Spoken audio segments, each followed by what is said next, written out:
Angela Drummond Matthews. Welcome to Week 5 of World Literature 1. I hope you enjoyed reading the precursors to the modern novel last week. This week is a short week. It's the final week of the course. This week we'll do one reading and one paper. The reading we'll do is Shakespeare's Hamlet.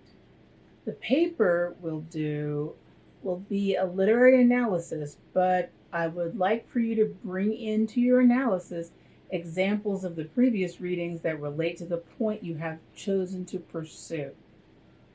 We'll talk more about this in a few minutes, but for now, let's talk about Shakespeare's Hamlet. William Shakespeare was born in April around 1564 in Stratford-upon-Avon in England.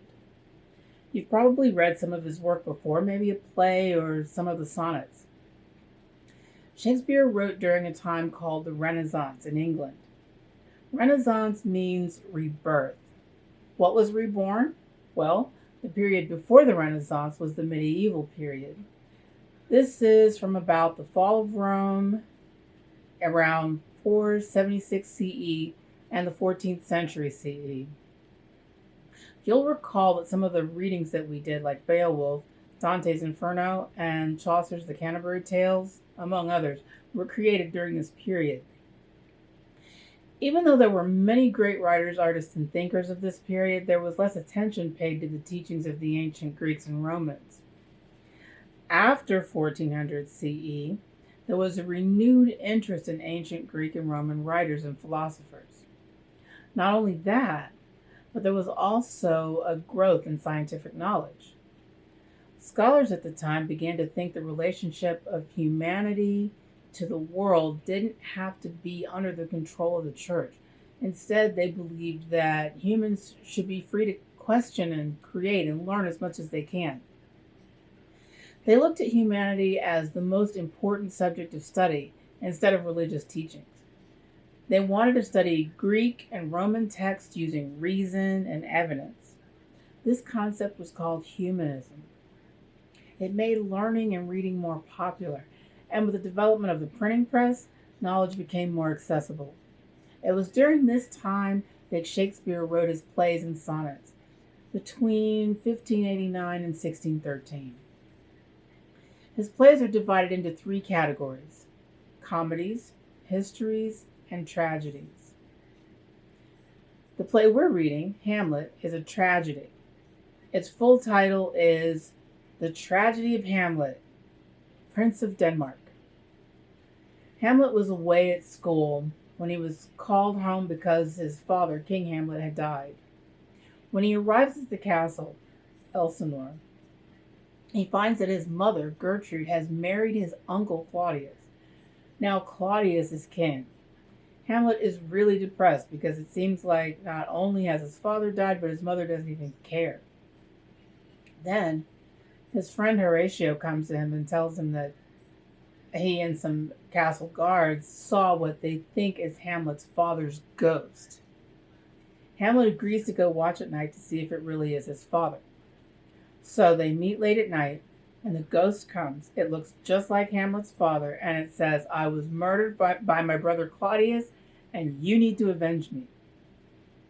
Hamlet is not sure what to do. He tells Horatio to swear that no matter how strange he may seem to behave, Horatio shouldn't tell anyone what's going on with him. Now Hamlet has a dilemma. Should he really kill the king? Should he take the word of a ghost? And what about his other obligations? And how should he comport himself? And how should he talk to his girlfriend, Ophelia? Ophelia's father is the advisor of the king. Can he be trusted? Can she be trusted? I'll let you read the play and see what happens. Now, this play is pretty long. The language can sometimes be hard to understand. Your book provides good footnotes, so don't skip over those. The next thing to do is to find a movie version to watch while you're reading. I know, we hardly ever tell students to watch movies of the reading, but in this case it works. The reason is that Shakespeare's plays were never meant to be read in books the way we do. They were meant to be seen on the stage. It's much easier to understand the plays when you see them on the stage. Now, not every version of Hamlet is good. Because the play is long, many directors cut parts out. I'm going to give you some links to good movie versions that you should be able to watch for free. Personally, I like the Kenneth Branagh version. It has almost no cuts. You can pretty much read along with the movie. When you write about Hamlet, I want you to come up with a clear thesis that relates to the themes or characters in the play. For example, the dilemma Hamlet faces represents the uncertainty of life in which there are often no good choices. Or, Hamlet, Laertes, and Fortinbras are mirror characters that Shakespeare uses to show that our actions can have consequences that are greater than they first appear.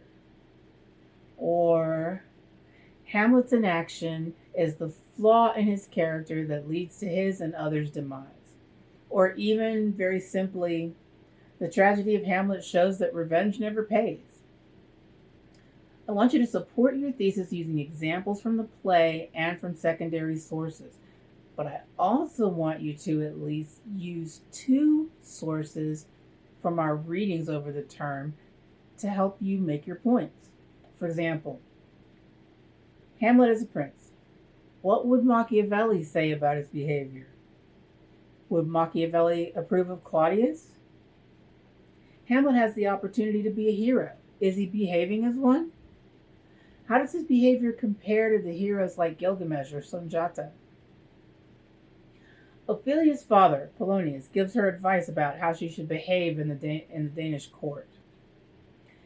How does that compare to what we learned about the Japanese court in the Tale of Genji? For this essay, you'll have at least 5 sources.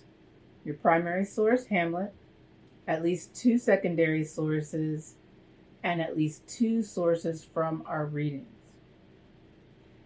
Since this is a short week, we won't have oral discussion. However, I will be available for our optional class discussion on Wednesday at noon. The paper itself will be due on Thursday by 11:59 p.m. I know this is a short time to complete a paper, but I believe you can do it. That's all for now. Please remember that you can email me at any time if you have a question. Happy reading, happy writing, and I hope you enjoyed the class. Bye-bye.